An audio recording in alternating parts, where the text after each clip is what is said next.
हमें ऐसा लगता है, जैसे आप लोगों ने खुद कहा, अगेन ये बात मैंने नहीं की, कि जब हमें पैगाम मिलता है तो उसमें इमोजीज नहीं होते, हमारे लिए उसको समझना बहुत मुश्किल हो जाता है। हमारी रोजमर्रा की कम्युनिकेशन भी ऐसी ही होती है। हमारी कम्युनिकेशन में 55% हम जो एक्टिंग करते हैं या हम जो एहसास दिखाते हैं किसी को, जिसको हम कहते हैं इमोशन, वो बहुत बड़ा उसका सेगमेंट होता है, बहुत ज्यादा असर पड़ता है। अगर मैं किसी को कहूँ बैठ जाए प्लीज, अगर मैं किसी को कहूँ बैठ जाओ, सही है, तो आपके टोन से, आपकी बॉडी लैंग्वेज से पैगाम या तो पॉजिटिवली लिया जा सकता है या नेगेटिवली लिया जा सकता है।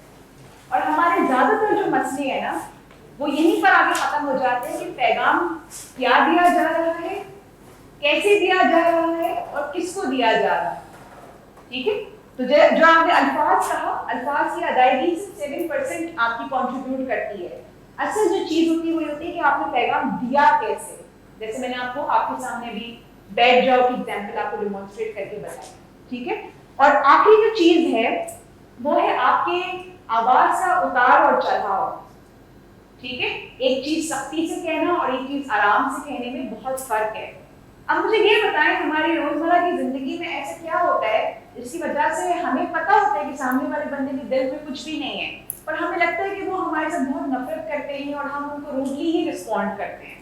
कोई अपना एक्सपीरियंस कोई अगर रज़ाकरम तौर पर शेयर करना चाहे वॉलंटियरली, कि कहाँ कुछ और जा रहा होता है, आप रिस्पॉन्ड अलग तरीके से कर रहे होते हैं, एक मिसकम्युनिकेशन आ रही होती है। जी, इसमें उम्मन ये होता है कि जो जिस तरीके से कोई एक पैगाम दिया जाता है तो उस पैगाम के अंदर दो चीज़ें होती हैं, कुछ अल्फाज होते हैं जिसके कुछ मतलब होते हैं और एक उन्हीं अल्फाज को करने के लिए एक एक्सप्रेशन चाहिए होता है हर इंसान को। अब उम्मन इंसान दो तरह से मैसेज कंसीव कर सकता है, आया या तो वो वर्ड्स के मतलब को समझे, दूसरा ये कि वो उसके साथ या तो एक्सप्रेशन को बहुत ज़्यादा दो। अब वो लोग जो मतलब को समझ रहे होते हैं उनके लिए वो ये चीज़ें कम मैटर करती हैं कि वो किस एक्सप्रेशन से कह रहा है और वो उस कहे जाने वाले अल्फाज के मतलब को गौर करते हैं निस्बतन दूसरे के आप जो है वो लोग के जो इम्प्रेशंस को या जो एक्सप्रेशंस हम किसी चीज़ को कहते हुए दिखा रहे होते हैं वो उसको बहुत ज़्यादा देखते हैं और उसके नतीजे में फिर अपने एक्शंस को या फर्दर रिएक्शन को जो है वो रिस्पॉन्स करते हैं। जबरदस्त, ठीक है, गुड। प्रैक्टिकल करना चाहूँगा। जी जी, आपका नाम क्या है? Zahra. Zahra, your name is Zahra, ठीक है। तो मैं ऐसे कहता हूँ your name is Zahra, means मेरे सेंटेंस हो गई, मतलब मेरी टून चेंज हो गई और उससे आप समझ सकते हैं कि ये सवाल है, बट सेम ही चीज़ें सेंटेंस असेंट वे बयानी जुमला है मेरा, your name is Zahra, your name is Zahra. Yes, very good, thank you. अगर आपने एक्टिंग एक्सप्लोर नहीं की तो आपको करनी चाहिए, क्योंकि वंडरफुल जॉब। जी, यहाँ से हम एक पॉइंट लेते हैं, फिर हम अपनी डिस्कशन को आगे लेकर चलते हैं। सिचुएशन के ऊपर, यस, सिचुएशन को देख के बात करते हैं। आप फॉर एग्जांपल अगर सामने वाला बंदा बिल्कुल एक क्रिटिकल सिचुएशन में और हम उससे जो है ना उस लहजे के बात करेंगे, क्रिटिकल लहजे से, तो जाहिर बात है वहाँ पे कोई भी कंप्लीट नहीं होगा। तो हर बात में सिचुएशन को देखकर वहाँ पर बात करनी चाहिए और क्या वो बात उस हिसाब से या उस सिचुएशन के मुताबिक बेहतर होगी या वही होगी। तो आई थिंक सिचुएशन को देखकर बात करनी तो होगी ना। बिल्कुल, एब्सोल्युटली, कि अगर आप एक फौतगी के मौके पे किसी से ताज़ियत करने जाएं और वहाँ पे आप शुक्र मेरा लगाना शुरू करते तो लोगों को लगेगा कि कुछ आपके साथ जहनी मसला चल रहा है। ठीक है, सिचुएशन एंड प्रोफेशन, ठीक है। प्रोफेशन में एग्जांपल दिए जरा वाज़ेह करने के लिए। आपका किसी टीचर के रूम में जाता हूं जी, मुझे पता है कि मुझे किस लैंग्वेज में बात करनी है, कितना बहुत खराब है, बिल्कुल आराम से रिस्पेक्टफुल बात करनी है। वही मैं अपने बॉस के सामने जाता हूं रिस्पेक्ट से, वही मैं अपने कोलीग से मिलता हूं, अपने फ्रेंड से मिलता हूं, मुझे पता है किस तरह से मीट करना है, किस तरह से उनसे अपनी बात शेयर करनी है, आप कितना मेरी बात को एक्सेप्ट कर सकते हैं। तो ये सिचुएशन और जो है प्रोफेशन दोनों पे डिपेंड है। बिल्कुल बिल्कुल। अब मुझे ये बताएं, अब हमने एक कम्युनिकेशन का सेगमेंट देखा, अभी तक आप लोग फॉलो भी कर पा रहे हैं डिस्कशन को। मीडिया ऐसा क्या काम करता है जिसकी वजह से हम या तो बहुत हाइपर हो जाते हैं या हम बहुत जल्दी गुस्से में आ जाते हैं? ऐसा क्या होता है? कोई अपनी रोजमर्रा की कोई एग्जांपल दे सकते हैं, चाहे वो टीवी का वाला मीडिया हो, ब्रेकिंग न्यूज़, ये हो गया, वो हो गया, अब ये हो रहा है, अब वो हो रहा है, या सोशल मीडिया पे जो हम देख रहे होते हैं कि इसको देखो उससे क्या हमारे मतलब की बेगुमानी की है, ये हुआ है, वो हुआ है, ये सब क्या है? जी, क्विकनेस इसका वो है क्या, यानी कि हर चीज बहुत जैसे ही हुई बहुत वैसे ही पोस्ट हो गई। बिल्कुल, कोई मतलब एविडेंस नहीं होता, कोई चीज प्रायर उनकी इंफॉर्मेशन नहीं होती, बस जो हुआ कॉल पोस्ट कर देते, बिल्कुल। उससे वो चीज़ फेलियर आ जाता है। तो इससे हम अपने आप को कैसे अलग करें और हम फौरन से उस चीज पे रिएक्ट ना करें? एक चीज होती है कि जिस तरह से हमारे यहाँ दो क्रिटिकल चीजें बहुत जो है ना सेंसिटिव चीजें, एक कल्चर और रिलीजन। जी। तो ज्यादातर हमारे यहाँ जो झगड़े होते हैं रिलीजन और कल्चर को लेके होते हैं, या तो हम किसी के कल्चर को बुरा कह देते हैं या उस कल्चर के बारे में या उस लैंग्वेज के बारे में कुछ ऐसे अल्फाज यूज करते हैं। तो वो पोस्ट सिर्फ एक बंदा करता है, लेकिन उस पोस्ट को शेयर करने वाले लोग हम ही होते हैं। या एक रिलीजन का अगर कोई बात करता है तो वो रिलीजन की पोस्ट जो है सेंसिटिव टॉपिक है, उसमें अगर कोई चीज बुरी कहती तो मेरा अकीदा है और मैं आपके अकीदे को कभी भी गलत नहीं समझूंगा। तो कुछ लोग ये चीज करते हैं कि you are boundaries and as an outsider. जिस तरह से बाहर आए लोग आपकी बाउंड्रीज को देखते हैं, उसी तरह से आप भी अपनी बाउंड्रीज को देखें, तभी आपको उन चीजों के जो बाउंड्री के अंदर जो चीजें गलत है तभी आपको चीजें महसूस होगी। तो जो चीजें हमारे अंदर है या हमारे कल्चर के अंदर है, तो आउटसाइडर होकर हमें उन चीजों को देखना पड़ेगा।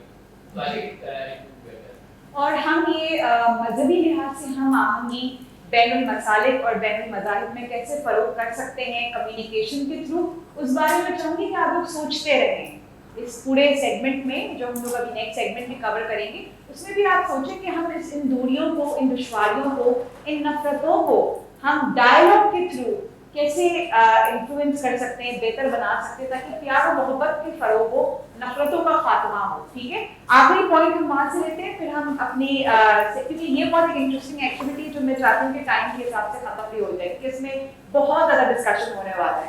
जी, जैसे उनमें नाम मुकम्मल होना और एक पुख्ता सोर्स का नाम होना, जैसे ऐसा ने बताया, उसके साथ साथ एक तीसरी चीज़ मैं ये ऐड करना चाहूँगा कि यानी कि हर पैगाम को देने वाले और सुनने वालों के मेंटलिटी लेवल का, जैसे अगर मैं शायद के गलत रहा हूँ तो हर तरीके के दौर पे 3 ज़हनी सवाल 3 मुख्तलिफ लोगों ने पूछे इमाम अली से, और इमाम अली ने 3 लोगों को 3 डिफरेंट जवाब दिए। जी, अब अगर हम इस चीज़ पर गौर करें, इसको अपने मीडिया के साथ जोड़ें, तो मीडिया को एक ही पैगाम को तमाम लोगों के लिए उमूमी बना देता है, विदाउट रिस्पेक्टिंग कि जो सुनने वाला है वो कुछ मेंटलिटी लेवल का है। जी। अब इससे होता क्या, फॉर एग्जांपल यहाँ वो लोग कि जो टीचर्स एजुकेशन के नहीं है, उनके अलावा उनको हटाकर अगर कोई बंदा मुझे बता दे कि डॉगमेटिक मेथड क्या होता है, इसको जरा उर्दू में भी ट्रांसलेट करके अगर आप बता दें। यानी एक तदरीसी तरीका है जी। जिसका नाम डॉगमेटिक तरीका है। जिसको आप जो टीचर्स एजुकेशन के नहीं है उसके अलावा कोई सोच के ऐसे रैंडमली बता दे जो उनके ध्यान ना आए,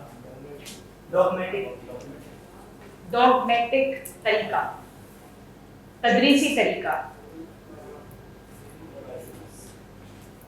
अब देखें यहाँ कोई नहीं जानता, अब मिसाल के तौर होता क्या है, अब मैं आपको कुछ बता दूं, मिसाल के तौर मैंने आपको बताया एक ऐसा तरीका जिसमें हम रूल्स को बिल्कुल फॉलो नहीं करते। अब मैं आपसे पूछ रहा हूँ डॉगमेटिक मेथड क्या होगा, I don't know about it. That's how I feel. क्या होगा डॉगमेटिक, जिसमें कोई भी रूल्स वगैरह फॉलो नहीं होते, यहाँ तक कि ऐसा बिल्कुल भी नहीं है। अब इन्होंने क्यों यकीन किया कि डॉगमेटिक मेथड वो होता है जिसमें रूल्स फॉलो नहीं होते, क्योंकि ये जानते नहीं। यानी परसीवर हमेशा बहुत सारी चीजें नहीं जानता, तो उसको जैसे जो बता दी जाती है वो समझता है हाँ ये सही है क्योंकि बताई है। बहुत कम ही लोग होते हैं जो अशराफ की तरह ये सोच रहे होते हैं कि नहीं क्योंकि मुझे कुछ मालूम नहीं था, मैं इसके बारे में खुद ही देखूंगा और बताऊंगा। इसी तरीके से मीडिया का एक बहुत अहम मसला ये आ जाता है कि जो मीडिया वाले लोग जो है वो कह रहे होते हैं, परसीवर जो है वो क्योंकि कुछ नहीं जानता तो उसके कुछ ना जानने से वो ये समझता है कि बेहतर ये तो जो न्यूज़ बता रहा है मैं वो तो जान जाऊँ, और उसी बात पे रिएक्ट कर लेता है। बिल्कुल, वेरी गुड इस एग्जाम्पल के लिए, और इसी को हम आगे लेके चलते हैं और हम देखते हैं कि हमारे अपने आपस में एक दूसरे के बारे में क्या नेगेटिविटी है या क्या स्टीरियोटाइप है जिसके बारे में मीडिया हमें फीड कर रहा होता है। अब आप लोग प्लीज केस स्टडी बहुत गौर से सुने, अगर आप गौर से सुनेंगे तो आपको समझ में आएगा, तो आप उस पर रिस्पॉन्ड कर पाएंगे। ठीक है, और आपको हर डिसीजन के लिए, हर फैसले के लिए सिर्फ 2 मिनट दिए जाएंगे, तो आपने बहुत जल्दी से एज अ ग्रुप आपने फैसले पर आना है। ठीक है, रेडी है सब? क्या सब तैयार है? ओके, अब 5 कैंडिडेट्स हैं आपके सामने, आपने किसी एक का चुनाव करना है और आपने उनको भिजवाना है प्लेनेट मार्स पे। ठीक है, धरती से बाहर, हम प्लेनेट अर्थ में रहते हैं, हमें प्लेनेट मार्स पे भिजवाना है किसी एक बंदे को, पर हमने ऐसे बंदे को भिजवाना है जो कि इंजीनियर हो। ठीक है, एरोस्पेस इंजीनियर हो। ये इंस्ट्रक्शन क्लियर है? Yes. अच्छा, अब 5 अफराद हैं जिनके नाम इस मुताबिक हैं: अली अब्दुल, पैट्रिक मुर्फ, गीता राज, सैयद गफूर गनी, और पांचवें जो हमारे पास फर्द है, कैंडिडेट है, उनका नाम है आयशा सिद्दीकी। ठीक है, अब आपके पास 2 मिनट है, आप चूज करें कि आप किसको भिजवाएंगे।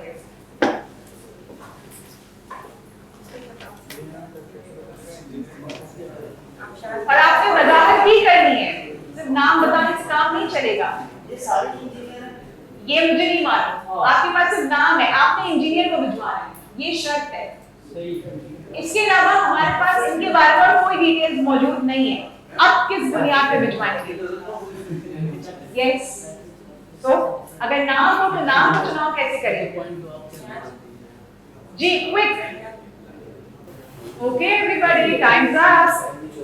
डिग्निटी वॉरियर्स वाले बताएं कि उन्होंने किस कैंडिडेट का चुनाव किया है। जी डिग्निटी वॉरियर्स, क्या आप यहाँ मौजूद हैं? Yes. Dignity warriors, dignity warriors कौन है? डिग्निटी वॉरियर्स का ग्रुप कौन सा है? जी, किस पद का चुनाव किया और क्यों? और बाकी सब ग्रुप प्लीज आप लोग एक दूसरे की जवाबात भी सुने, ठीक है, क्योंकि ये कंपटीशन चल रहा है अभी आप तीनों के बीच में। जी डिग्निटी वॉरियर्स। अच्छा, क्यों?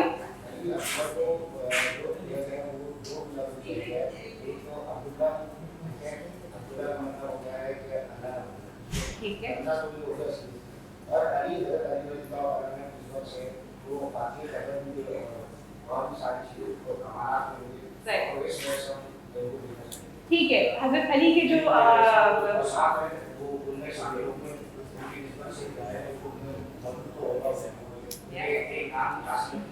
क्या बात है,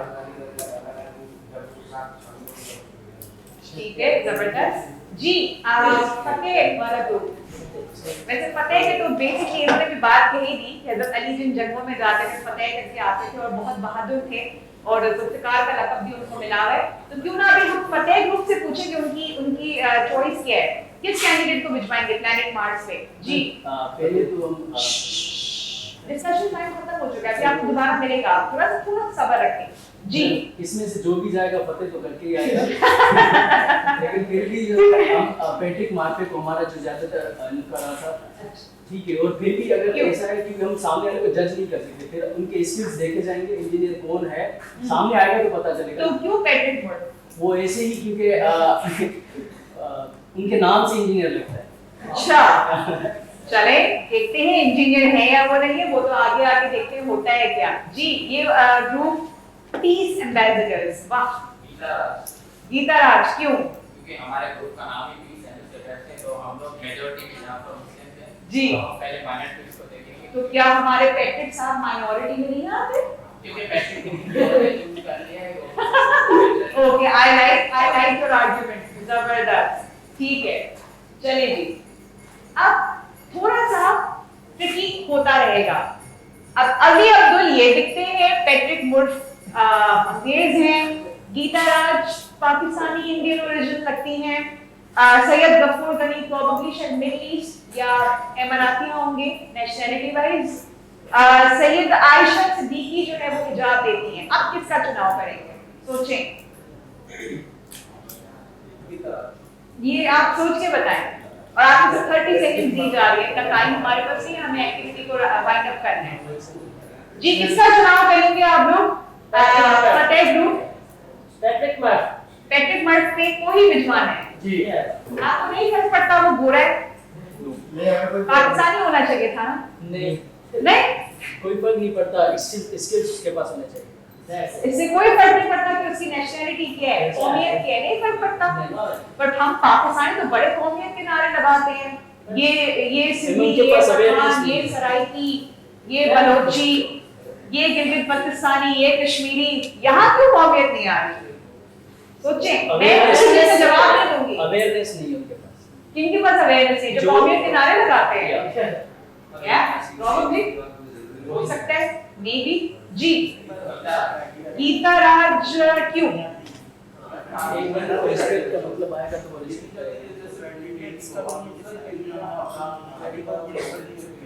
और इसके बाद जो स्किल्स हैं वो मतलब उससे क्या खूब बोला, जबरदस्त, ठीक है। इनका भी फैसला डटाव है, गीताराज उनका फैसला डटाव है फतेह ग्रुप का कि जी हमें पेट्रिक मुर्फ को भिजवाएंगे। आपका क्या फैसला है? क्यों? अली अब्दुल तो अफ्रीका से हैं।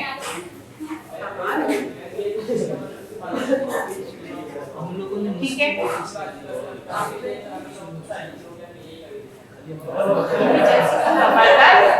क्या क्या हम अपनी आम जिंदगी में भी अफ्रीका के लोगों के बारे में सोचें? क्या हम वाकई में खुलूस से दिल से उनको अपनाते हैं? मैं कोई जवाब नहीं दे रही, सिर्फ सवाल करूंगी। सोचना आपका काम है, गौर फिक्र करना आपका काम है। चलिए आगे नेक्स्ट सेगमेंट पे बढ़ते। तीनों ग्रुप्स कह रहे हैं कि हम उसी अपने फैसले पे डटे रहेंगे, हम टच से मच नहीं होंगे। चलिए देखते हैं आगे टच से मच होते हैं या नहीं। अच्छा जी, अली अब्दुल शिया मुस्लिम है, पेट्रिक मुर्फ यहूदी हैं, गीताराज हिंदू कम्युनिटी से हैं, सैयद गफूर गनी खुदा को नहीं मानते, ना मजहब को मानते हैं, ना किसी मजहब को फॉलो करते हैं, आयशा सिद्दीका सुन्नी मुस्लिम है। अब आपका फैसला क्या होगा? सेम जी सेम पेट्रिक मुर्फ को ही भिजवाएंगे। पेट्रिक मुर्फ तो यहूदी है भाई, कोई मसला नहीं है। कोई मसला नहीं है। हम तो इजराइल को भी नहीं मानते। उनके अपने सोच का मसला है। हाँ लेकिन ठीक है, क्या आप हकीकी तौर पे भी अपनी जिंदगी में फैसले ले पाएंगे? और अगर आपको ऑपोजिशन में देखना है ये तो यहूदी है, ये काफिर है, ये है, ये वो है, जी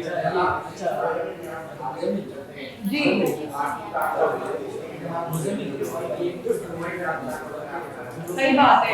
अब्दुल सलाम को क्यों हम नहीं मानते? हालांकि नोबेल पीस प्राइज विनर है वो, पूरी दुनिया में सलाम करती है, हम उनको सलाम नहीं करते, हम उनको पाकिस्तानी नहीं मानते। जी सेम मतलब पेट्रिक को करेंगे। एक पॉइंट आया मैम, जी एक पॉइंट आया मेरे दिमाग में, वो ये कि अगर इस्लामिक पॉइंट ऑफ व्यू से भी देखा जाए, अगर आपने बोला कि वो जोइश हैं, तो अगर हम उनको ना भेजें और सपोज अगर, तो ये हमने पहला बैरियर ही उनसे कट कर दिया। मतलब जोइश है तो हमने बैरियर काट दिया। क्या पता हम उनसे बातचीत करके उनको आगे बढ़ाकर वो उनको हमारे बारे में पता चले। तो ये बैरियर को हटाना चाहिए ताकि हम अपने जो हमारा जो मजहब है उसको आगे तक फैला सकें। ठीक है, जबरदस्त। आप बताइए अब उसको भिजवा रहे हैं तो कोई फर्क नहीं पड़ता तो शिया है सुन्नी को भिजवाओ यार, सुन्नी मेजॉरिटी मुल्क है हमारा, क्यों शिया को भिजवा रहे हो? उनके साथ ज्यादती करनी चाहिए। अच्छा ये लोग कहते हैं, मैं नहीं कहती, ये लोग कहते हैं। नहीं वो मैं उनको रिपोर्ट कर रही हूँ, लेकिन ये मैं नहीं कहती। ठीक है, नारे लगते हैं इनके ऊपर, इसी को क्या बात है। इसके लिए बहुत बड़ा जिगरा चाहिए, बहुत हिम्मत चाहिए। जी वही पेट्रिक को भिजवाएंगे आप लोग? जैसे कि उन्होंने बात कही कि हम मुस्लिम हैं तो ये सब को सेलेक्ट करा, मैंने कहा तो कोई सोचना था कि मतलब पसंद की औरत हो या तो पसंद का मतलब अपने फिरके का हो भी हो तो उसकी कभी बात गलत लगती नहीं है। तो जिस बात नहीं किए गए तो हम मैट्रिक फर्स्ट को भेजेंगे क्योंकि हमें नाम भी डिफरेंस सबसे लग रहा है और देखने से नाम अलग लग रहे हैं। चलिए बहुत क्यूट आर्गुमेंट आपने दिया कि नाम बड़ा पसंद आया जी। गीताराज से भिजवा रहे हैं, नहीं फर्क पड़ता हिंदू हैं वो, क्यों? किसी सुन्नी मुस्लिम को भिजवाओ, आयशा सिद्दीकी है ना आपके पास, माइनॉरिटीज। अच्छा प्लीज आप उसमें बातें ना करें, ठीक है? एक दूसरे को सुनिए क्योंकि सब बहुत जबरदस्त जवाब दे रहे हैं। First of all she human being, पहले हम ये चीज देखते हैं। क्या बात है। अगर हम ये कहेंगे कि हम मुस्लिम मेजॉरिटी में और सिर्फ हम ही खाने चाहिए, हमें खाना चाहिए, और जो इंस्टीट्यूट भी हमारा है और बंदे जो हम एम्प्लॉय होंगे वो भी हमारे होंगे, मुस्लिम होंगे जी, तो माइनॉरिटीज का क्या होगा? वो क्या करेंगे? हमें ये देखकर, क्योंकि इंस्टीट्यूट हमारा है और उसमें हम माइनॉरिटीज को जोड़ेंगे। क्या बात है। आपका नाम क्या है?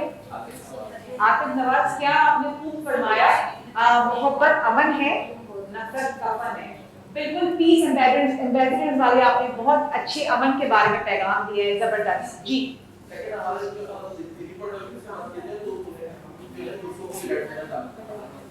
Very good.